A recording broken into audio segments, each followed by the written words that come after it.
बम बम बोले दोस्तों। मेरी भी बहन की रिपोर्ट जब 6 महीने बाद आई तो उसकी गुमनाम चीख चीख कर कह रही थी कि मेरी मौत नॉर्मल नहीं है, किसी ने उसे मारा है। उसकी रिपोर्ट आते ही सब साफ हो गया और जो मेरा शक था वो भी सामने आ गया। मेरा नाम सुप्रिया है। मैं अपनी मम्मी पापा और बहन के साथ बनारस में रहती थी। मेरी माँ डॉक्टर थी और पापा एक टीचर। दोनों सुबह ही घर से निकल जाते और शाम रात को घर आते। हम दोनों बहनें ही पूरे पूरे दिन घर में अकेली रहती। मुझे अपनी बहन का थोड़ा ज़्यादा ध्यान रखना पड़ता था, जिसके चलते हम काफ़ी परेशान रहते थे। वह काफ़ी बड़ी परेशानियों से जूझ रही थी, लेकिन फिर भी मुस्कुराती रहती थी। मम्मी उसके लिए घर में सारी दवाइयाँ रखती थी और उसे भी डॉक्टर बनाना चाहती थी, ताकि वह आगे जाकर अपनी बीमारियों से खुद जूझ सके, किसी के ऊपर वह आस बनकर ना रहे। वैसे भी आज की दुनिया किसी को पानी तक भी नहीं पूछती है, तो ज़िंदगी भर इतनी सारी बीमारियों के साथ एक इंसान के साथ रहना थोड़ा मुश्किल हो सकता है। इसलिए हम उसे पहले से ही तैयारी करवाना चाहते थे। मैं भी वकील की तैयारी में लगी थी और मेरी बहन ज़ोरों से रोज़ मम्मी के साथ जाकर डॉक्टर की ट्रेनिंग लेती थी। उसकी पढ़ाई भी पूरी हो चुकी थी, पर प्रैक्टिस बाकी थी, जिसके लिए वह ज़ोरों से पढ़ाई में लगी हुई थी। लगभग उसकी पढ़ाई ख़त्म ही होने वाली थी। वहीं पर उसकी मुलाकात मिहिर से हुई, जो उसके साथ ही डॉक्टर की पढ़ाई कर रहा था। मेरी दीदी और वह एक ही प्रोफेशनल में थे और पढ़ाई के ज़रिए वह पास भी आते जा रहे थे। दोनों को एक दूसरे के बारे में सब पता था। दोनों से कोई बात छिपी नहीं थी और दोनों प्यार तो करते ही थे और शादी भी करना चाहते थे। हमारे घर वालों को तो कोई परेशानी नहीं थी, पर मिहिर की फैमिली यहाँ नहीं रहती थी, बाहर विदेश में रहती थी। ऊपर से मिहिर से थोड़ा नाराज़ भी थी, क्योंकि वह मिहिर को डॉक्टर बनाना नहीं चाहते थे। उसे इंजीनियर बनाकर अपने वहीं पर रोकना चाहते थे। लेकिन मिहिर को यहाँ अपने देश में ही रहना पसंद था, इसलिए वह अकेला ही यहाँ रहता था और सब कुछ अपने आप ही करता था। शादी में उसकी तरफ से कोई नहीं था, इसलिए मम्मी पापा समझ नहीं पा रहे थे कि शादी कैसे इस लड़के के भरोसे करें। मगर मेरी दीदी मिहिर से सच्चा प्यार करती थी। इसी विश्वास पर हमने उनकी शादी करवा दी। मिहिर दीदी को लेकर अपने फ्लैट में लेकर रहने लगा। हम दीदी से रोज़ाना मिलते रहते थे, क्योंकि वे हमसे ज़्यादा दूर नहीं रहती थी, तो आना जाना लगा रहता था। दीदी अपनी बीमारियों की वजह से ज़्यादातर घर में ही रहती थी और मिहिर उनके लिए एक क्लिनिक खुलवाना चाहता था, ताकि दीदी को बीमारियों के साथ ज़्यादा सफ़र ना करना पड़े। पहले दीदी को कोई परेशानी होती तो वह मम्मी को फ़ोन करती थी, पर अब वह मिहिर से ही अपनी दवाइयाँ ले लेती थी। जो भी वह मेडिसिन रेफ़र करते, दीदी विश्वास पर खा लेती थी।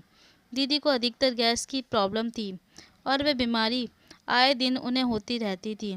वह मिहिर से ही कहती और दवाई खा लेती थी। दीदी की दीदी की शादी को 10 महीने हो गए थे और हम उनके एनिवर्सरी की तैयारी कर रहे थे कि एक दिन मेहर का फ़ोन आया। सुबह 6 बजे वे रोते हुए बोलने लगे, निशिका उठ नहीं रही है, पता नहीं क्या हो गया है। मैं कब से उसे आवाज़ लगा रहा हूँ, पर कुछ भी रिस्पॉन्स नहीं कर रही है। आप जल्दी से घर आ जाओ। हम तुरंत ही दीदी के पास पहुँचे और उन्हें हॉस्पिटल लेकर गए। वहाँ जाकर पता चला कि दीदी नहीं रही। उन्हें जो बीमारियाँ थी वो उन्हें अंदर ही अंदर खा रही थी और जो वह दवाइयाँ ले रही थी वह शायद उन्होंने कुछ ज़्यादा ही ले ली थी। उसके ओवरडोज से उनकी मौत हुई थी। सबको यह मौत नॉर्मल लग रही थी। कोई दीदी का पोस्टमार्टम भी नहीं करवाना चाहता था। मेरे मम्मी पापा ने खुद मना किया था, क्योंकि वह जानते थे निशिका को बचपन से ही बीमारियों की प्रॉब्लम थी। पर मुझे नहीं लगता था कि यह नॉर्मल मौत थी। मुझे लग रहा था कि किसी ने उसे मारा था। इसलिए मैंने पुलिस के पास जाकर अपनी दीदी के पोस्टमार्टम के लिए कहा और दीदी का पोस्टमार्टम करवाया। लेकिन उस रिपोर्ट में भी कुछ नहीं आया। शायद मेरी सच में निर्दोष था, लेकिन मेरे अंदर की आत्मा मानने को तैयार नहीं थी। पर वक्त सब शांत कर दवा देता है। इस तरह वक्त ने भी मेरे मन की आग को शांत कर दिया था। पूरे 6 महीने हो गए थे दीदी को मरे हुए और मैं भी रोज़ की तरह कॉलेज जाने लगी। तभी मुझे पुलिस का फ़ोन आया मेरे पास। मैं तुरंत वहाँ गई और रिपोर्ट में साफ साफ था कि वह दीदी को मारा गया था। दरअसल पोस्टमार्टम के बाद भी एक रिपोर्ट होती है जो मैं 6 महीने बाद आती है। वैसे तो ये रिपोर्ट हर किसी को नहीं मिलती, पर हमने अलग से सिफारिश की थी, इसलिए ये रिपोर्ट आई थी। मिहिर ने ही दीदी को मारा था। उसने दीदी को ऐसी दवाइयाँ दी थी जो उन्हें मौत के पास ले जा रही थी, और आखिर में उन्होंने उसी दवाई को ओवरडोज करके दे दिया। दवाई भी वैसी थी जिससे सब लोगों को लगे कि दीदी की मौत नॉर्मल हुई थी। मिहिर दीदी को रोज़ रोज़ की बीमारियों से परेशान हो गया था।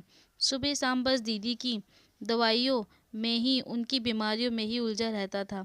सोचता था शायद ज़िंदगी आसान होगी उनकी बीमारी के साथ, पर नहीं, वह दीदी से परेशान हो चुका था। आखिर में उसे बस यही रास्ता सूझा और उसने दीदी को जहर देना शुरू कर दिया। आखिर में उन्होंने दीदी को मौत के घाट उतार ही दिया।